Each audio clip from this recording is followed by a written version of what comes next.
निकाय चुनाव नतीजों के बाद एक बार फिर शिवपाल को लेकर सपा में धमाचौकड़ी। प्रदेश अध्यक्ष की कुर्सी पर पेश की जा रही दावेदारी। अपने ही गृह जनपद में फेल दिखे हैं नरेश उत्तम पटेल, जबकि शिवपाल की संगठन पर पकड़ का सबूत मैनपुरी उपचुनाव में मिला, तो कुर्सी पर क्यों है पटेल? पटेल के हाथ में संगठन फिर भी नहीं दिख रहा कोई चमत्कार, लेकिन संगठन और शिवपाल हैं एक दूसरे के पूरक। 6 साल में 5 बड़े चुनाव हारी सपा, लेकिन फिर भी अखिलेश यादव शिवपाल को आगे लाने में क्यों कतरा रहे हैं?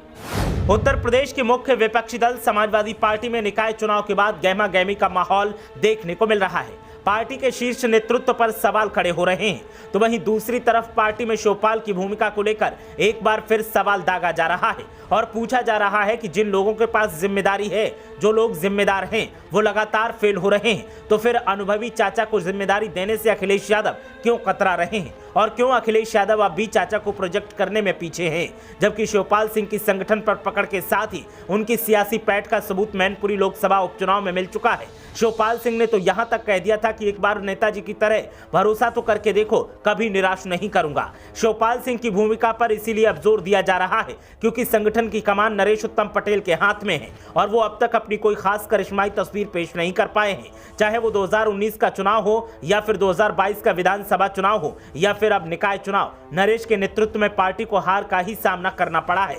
ऐसे में अब एक बार फिर शिवपाल के हाथ में प्रदेश की कमान देने की मांग की जा रही है। नगर निकाय चुनाव में मिली करारी हार के बाद समाजवादी पार्टी के भीतर ही बवाल मचा हुआ है। कार्यकर्ता और समर्थक सोशल मीडिया पर ही संगठन और नेतृत्व पर सवाल उठा रहे हैं। खुद शिवपाल सिंह ने भी संगठन की मजबूती पर जोर दिया है। शिवपाल यादव ने कहा कि 2024 अगर जीतना है तो संगठन को मजबूत बनाना होगा। सपा समर्थक सोशल मीडिया पर शिवपाल यादव को ही प्रदेश अध्यक्ष बनाने की मांग कर रहे हैं, लेकिन अखिलेश यादव उनको पार्टी में शामिल करने के बाद भी आगे नहीं ला रहे हैं। अखिलेश यादव के नेतृत्व में समाजवादी पार्टी पिछले 6 साल में 5 बड़े चुनाव हार चुकी है। इनमें 1 लोकसभा चुनाव, 2 विधानसभा चुनाव और 2 निकाय चुनाव शामिल हैं। अखिलेश के नेतृत्व में ही सपा रामपुर और आजमगढ़ जैसा अपना मजबूत किला भी गंवा चुकी है। ऐसे में सवाल उठ रहा है कि लगातार हार के बावजूद अखिलेश जीत की संजीवनी क्यों नहीं खोज पा रहे हैं।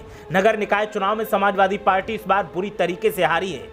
सभी नगर निगम के 17 में से एक भी सीट पर सपा नहीं जीत पाई। 9 सीटों पर ही सपा दूसरे नंबर पर रही।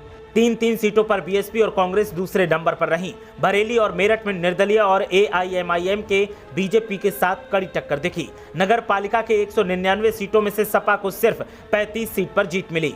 सपा मैनपुरी में भी चुनाव हार गई। वहीं नगर पंचायत की बात करें तो 544 में से 89 सीटों पर सपा अपना अध्यक्ष बनाने में कामयाब हो पाई। कानपुर लखनऊ नगर निगम में सपा उम्मीदवार को 2 लाख से ज्यादा वोटों से हार का सामना करना पड़ा। वहीं सहारनपुर में सपा गठबंधन के उम्मीदवार तीसरे नंबर पर रहे। लखनऊ, कानपुर और सहारनपुर में खुद अखिलेश यादव ने कैंपेन का मोर्चा संभाला था। प्रदेश अध्यक्ष नरेश उत्तम पटेल चुनाव के दौरान जौनपुर, फर्रुखाबाद, बरेली और वाराणसी में प्रचार करने पहुंचे थे, जहां सपा की करारी हार हुई। चुनाव में बीएसपी, कांग्रेस के साथ ही आम आदमी पार्टी, एआईएमआईएम जैसी पार्टियां भी मजबूत हुई हैं, जो आमने सामने के मुकाबले में सपा की टेंशन बढ़ा सकती हैं। 2017 में समाजवादी पार्टी में बड़ा बदलाव हुआ था और अखिलेश यादव राष्ट्रीय अध्यक्ष बने थे। अखिलेश ने उस वक्त मुलायम के करीबी नरेश उत्तम पटेल को प्रदेश अध्यक्ष बनाया था। अखिलेश पटेल के नेतृत्व में सपा 2017 का विधानसभा चुनाव, 2017 का निकाय चुनाव हार गई थी। इसके बाद 2019 के लोकसभा चुनाव में सपा ने बीएसपी के साथ गठबंधन कर लिया, लेकिन पार्टी को सफलता नहीं मिली। 2022 विधानसभा चुनाव के बाद अब 2023 के निकाय चुनाव में सपा को करारी हार मिली है। सपा की इस हार को लोकसभा चुनाव से भी जोड़कर देखा जा रहा है। अखिलेश यादव ने उत्तर प्रदेश में बीजेपी को मात देने के लिए पिछले 6 चुनाव में अब तक कई प्रयोग किए हैं, लेकिन सफलता नहीं मिली।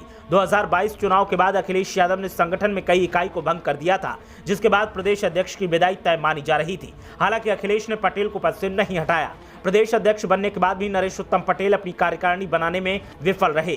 चुनाव से एन पहले उन्होंने बूथ समिति बनाने के लिए नेताओं को जिम्मेदारी जरूर सौंपी, लेकिन कारगर साबित नहीं हुआ।